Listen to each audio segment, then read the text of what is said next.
पूजा को कॉलेज के दिनों से ही मैगी खाने की लत लग गई थी। पूजा अपनी शादी के बाद भी दिन रात मैगी खाती रहती थी, लेकिन एक दिन उसकी ये लत उस पर बहुत भारी पड़ गई और पूजा को लेने के देने पड़ गए।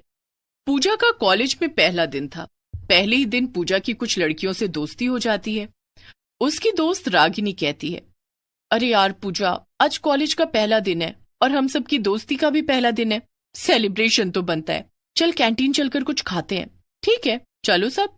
कैंटीन जाकर वे सभी देखती हैं कि कैंटीन बंद हो रही थी। अरे भैया, हमें कुछ खिला दो, आज हमारे कॉलेज का पहला दिन है। लेकिन मैडम जी, शाम के 4 बज गए हैं, कैंटीन अब बंद हो रही है। अरे भैया, 2 मिनट में जल्दी से कुछ बना दो, हमारा पेट भी भर जाएगा और आपकी कमाई भी हो जाएगी। 2 मिनट में तो सिर्फ मैगी बन सकती है। ठीक है, आप मैगी ही बना दो।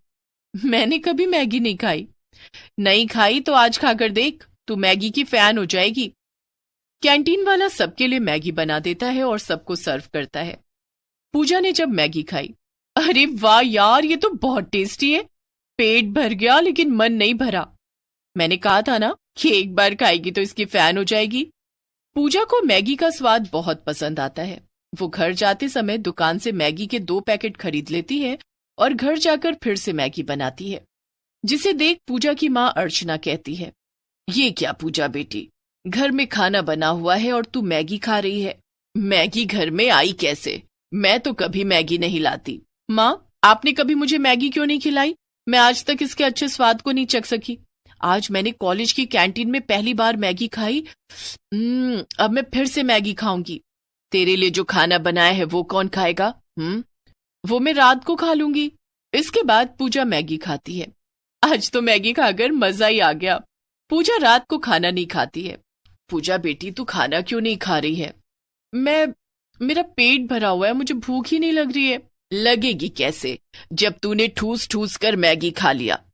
अब तो पूजा रोज कॉलेज की कैंटीन में मैगी खाने लगी। जिस दिन कॉलेज में छुट्टी होती उस दिन वो घर पर मैगी बनाकर खाया करती। इसी तरह 3 साल गुजर गए। पूजा को मैगी की आदत पड़ चुकी थी। मैगी न खाओ तो उसका पेट नहीं भरता था। एक दिन, पूजा बेटी, कल तुझे देखने के लिए लड़के वाले आ रहे हैं, अच्छे से तैयार हो जाना, और हाँ, उनके सामने भूल से भी मैगी का नाम मत लेना। ठीक है माँ। दूसरे दिन पूजा को देखने के लिए लड़के वाले आ जाते हैं और पूजा उन्हें पसंद आ जाती है। कुछ दिन के बाद उसकी शादी सौरभ के साथ हो जाती है। शादी के बाद जब पूजा की पहली रसोई होती है तो उसकी सास कहती है, पूजा बहू, आज तेरी पहली रसोई है, कुछ अच्छा बना ले। लेकिन माँ जी, मुझे मैगी के अलावा कुछ बनाना ही नहीं आता। क्या मैगी के अलावा कुछ नहीं बनाती? चल, मैं तुझे खाना बनाना सिखाती हूँ। सरला देवी उस दिन पूजा को खाना बनाना सिखाती हैं। पूजा सबके लिए खीर पूड़ी और पनीर की सब्जी बनाती है, लेकिन खुद के लिए वो मैगी बनाती है। सबको खाना खिलाकर जब पूजा खुद खाना खाने बैठी, अरे पूजा, तू मैगी खा रही है? तूने जो खीर पूरी बनाई है वो क्यों नहीं खा रही है?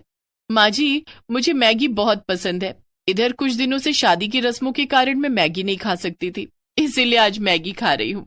अच्छा, आज रसोई तेरे हाथों में आई है तो तू अपने मन की कर रही है, लेकिन बहू, मैगी खाना अच्छी बात नहीं है। जी माँ जी, मैं ज्यादा नहीं खाऊंगी। लेकिन पूजा कहाँ मानने वाली थी। अब तो वो ससुराल में भी रोज अपने लिए मैगी बनाकर खाती। एक दिन सरला देवी ने सौरभ से कहा, बेटा, तू रोज ऑफिस चला जाता है, तेरे पीछे में बहू रोज मैगी बनाकर खाती है। मैगी उसकी सेहत के लिए अच्छी नहीं है, तू उसे समझा देना। मैं तो समझा कर थक गई हूँ, मेरी सुनती ही नहीं है। ठीक है माँ, मैं पूजा को समझाऊंगा। सौरभ उस दिन पूजा से कहता है, पूजा, तुम रोज रोज मैगी मत खाया करो, इससे तुम्हारी सेहत को बहुत नुकसान हो सकता है। अच्छा, तो माँ जी ने आपसे शिकायत कर दी? उन्होंने शिकायत नहीं की, वो तुम्हारी भलाई के लिए तुम्हें मैगी खाने से मना करती हैं।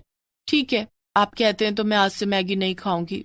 सौरभ खुश हो जाता है, लेकिन पूजा कहाँ मानने वाली थी। अब वो छिप छिप कर मैगी खाने लगी। सौरभ के ऑफिस जाने के बाद माँ जी पड़ोस वाली चाची के घर गई हैं। यही मौका है, मैं अपने लिए फटाफट मैगी बना लेती हूँ। और पूजा अपने लिए मैगी बनाती है और ठूस ठूस कर खाती है। जब भी सरला देवी घर पर नहीं होती या सो रही होती, पूजा मौके का फायदा उठाकर मैगी बना लेती। पूजा बस मौके की तलाश में रहती। सरला देवी की नजरों से ओझल होते ही वो मैगी बनाकर खा लेती। पूजा बहू, ये मैगी की खुशबू कहाँ से आ रही है? तूने फिर मैगी बनाई है क्या? नहीं माँ जी, मैगी की खुशबू पड़ोस से आ रही होगी। मुझसे झूठ बोल रही है। मैंने डस्टबिन में मैगी के पैकेट देखे हैं। तू सुधरेगी नहीं। क्या करूं माँ जी, मैगी खाए बिना मेरा पेट ही नहीं भरता। तेरी मैगी खाने की आदत तुझे बर्बाद करके छोड़ेगी। इतना सब कुछ सुनने के बाद भी पूजा के कानों में जूं तक नहीं रेंगी। वो राशन लेने जाती तो मैगी के ढेर सारे पैकेट लेकर आती और उसे छिपा कर रख देती। वो दिन रात मैगी बनाकर खाती। रात में सरला देवी और सौरभ के सो जाने के बाद वो मैगी बनाकर खाती। इसी तरह दिन गुजर रहे थे। रोज की तरह एक रात उसने फिर मैगी बनाकर खाई। मैगी खाकर कितना अच्छा लगता है ना, पूरे जमाने की खुशी मिल जाती है। लेकिन पूजा की खुशी ज्यादा देर तक टिकने वाली नहीं थी। मैगी खाने के बाद वो जैसे ही सोने के लिए अपने कमरे में आई, उसके पेट में बहुत तेज दर्द होने लगा। मेरे पेट में दर्द क्यों हो रहा है? पूजा पेट दर्द की दवाई खा लेती है, लेकिन उसका पेट दर्द कम नहीं होता बल्कि बढ़ता जाता है। कितना तेज दर्द हो रहा है। पूजा दर्द के कारण चिल्लाने लगती है। उसकी आवाज सुनकर सौरभ जाग जाता है। क्या हुआ पूजा, तुम चिल्ला क्यों रही हो? सौरभ, न जाने क्यों मेरे पेट में बहुत दर्द हो रहा है। ऐसा लग रहा है जैसे मैं मर जाऊंगी। पूजा की आवाज सुनकर सरला देवी भी जाग जाती है और पूजा के कमरे में आ जाती है। क्या हुआ बहू, तू चिल्ला क्यों रही है? हाँ जी, मेरे पेट में बहुत तेज दर्द हो रहा है। सौरभ बेटे, पूजा बहू को अस्पताल ले जा। ना जाने इसके पेट में क्यों दर्द हो रहा है। हाँ माँ, मैं पूजा को अभी डॉक्टर के पास लेकर जाता हूँ। सौरभ आधी रात को उसे अस्पताल लेकर जाता है, जहाँ डॉक्टर उसे इमरजेंसी वार्ड में भर्ती कर लेता है। पूजा का चेकअप होता है। डॉक्टर साहब, क्या हुआ है मेरी पूजा को? वो ठीक तो हो जाएगी ना? अभी चेकअप हो रहा है, कल सुबह तक रिपोर्ट आएगी, तभी पता चलेगा कि पूजा को क्या हुआ है। रात भर पूजा अस्पताल में रहती है। सौरभ इमरजेंसी वार्ड के बाहर बैठकर सुबह होने का इंतजार करता है। सुबह होने पर सौरभ ने डॉक्टर से पूजा के बारे में पूछा। डॉक्टर, पूजा की रिपोर्ट्स आ गई, कुछ पता चला पूजा को क्या हुआ है? हाँ, पूजा की आंतों में इन्फेक्शन हो गया है। पूजा मैगी बहुत ज्यादा खाती है क्या? हाँ डॉक्टर साहब, ये सब मैगी खाने के कारण हुआ है। अगर इन्होंने मैगी खाना बंद नहीं किया तो इनकी आंतें सड़ जाएंगी, फिर इनका बचना बहुत मुश्किल हो जाएगा। मैं कुछ दवाइयां दे रहा हूँ, इन्हें समय समय पर खिलाते रहना और ध्यान रहे इन्हें मैगी मत खाने देना। अब आप इन्हें घर ले जा सकते हैं। पूजा उस समय होश में थी और डॉक्टर की सारी बातें उसने सुन ली थी। थोड़ी देर के बाद सौरभ पूजा को घर ले आता है। आ गया बेटा। पूजा बहू की फिक्र में मैं रात भर नहीं सोई। क्या हुआ है मेरी बहू को? डॉक्टर ने क्या कहा?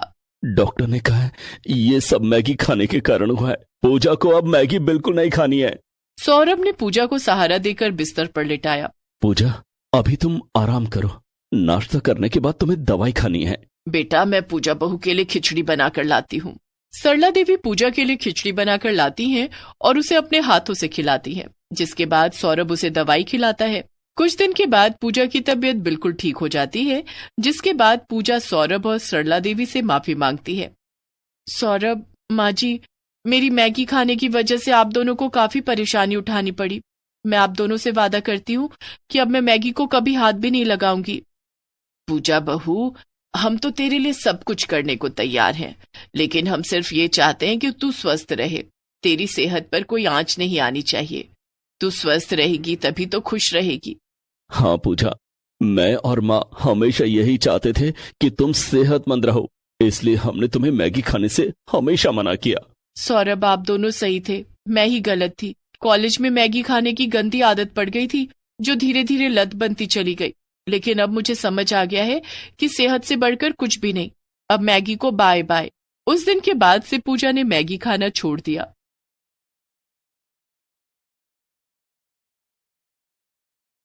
कामिनी कल्याणी देवी की इकलौती बेटी थी।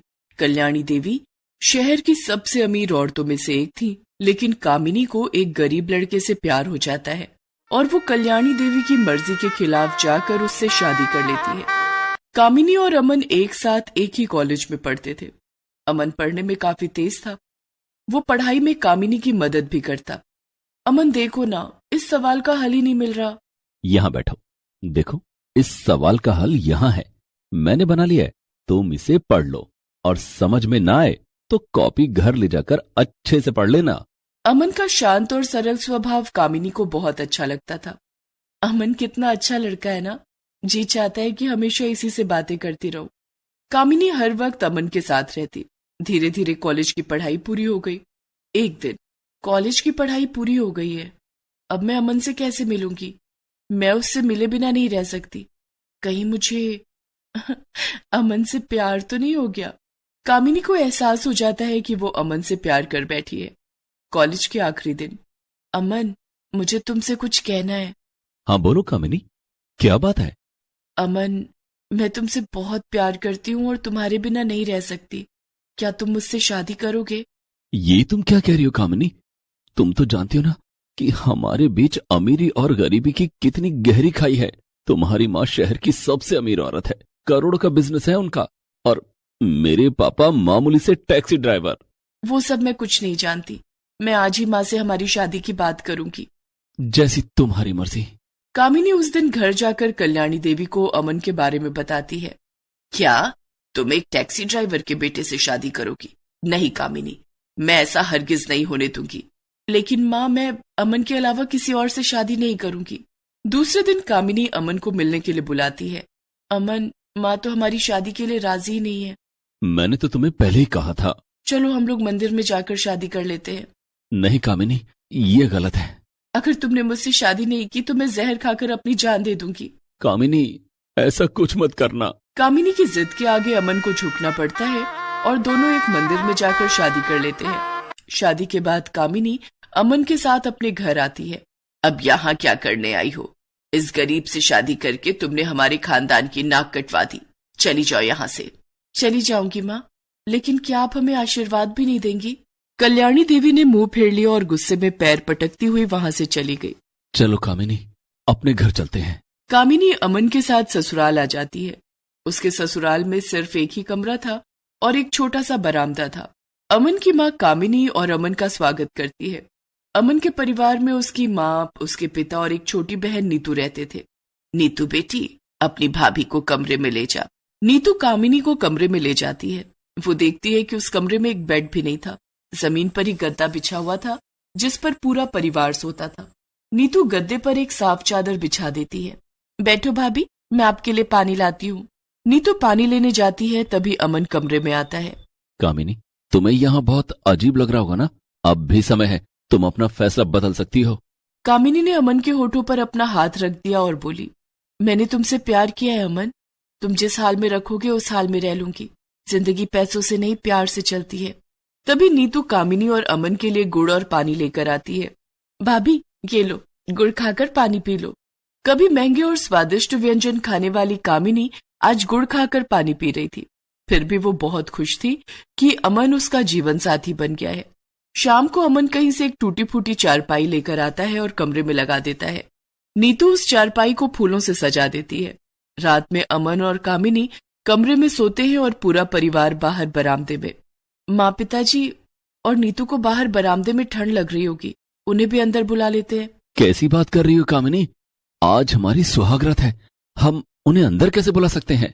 उस रात कामिनी ने कुछ नहीं कहा, लेकिन दूसरे दिन वो अपने सास ससुर और ननद को भी उनके साथ एक कमरे में सोने के लिए कहने लगी।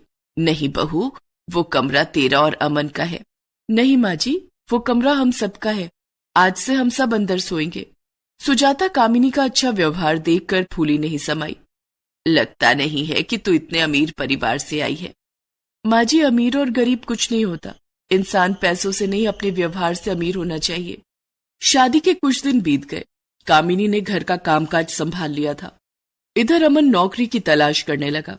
एक दिन कामिनी खाना बना रही थी, तभी उसकी माँ कल्याणी उसके ससुराल आती है। उनके हाथ में एक बड़ा सा डब्बा था। माँ को देखकर कामिनी ने कहा, अरे माँ, आपने मुझे माफ कर दिया। क्या करूं, माँ हूं ना, अपनी औलाद से कब तक नाराज रहूंगी।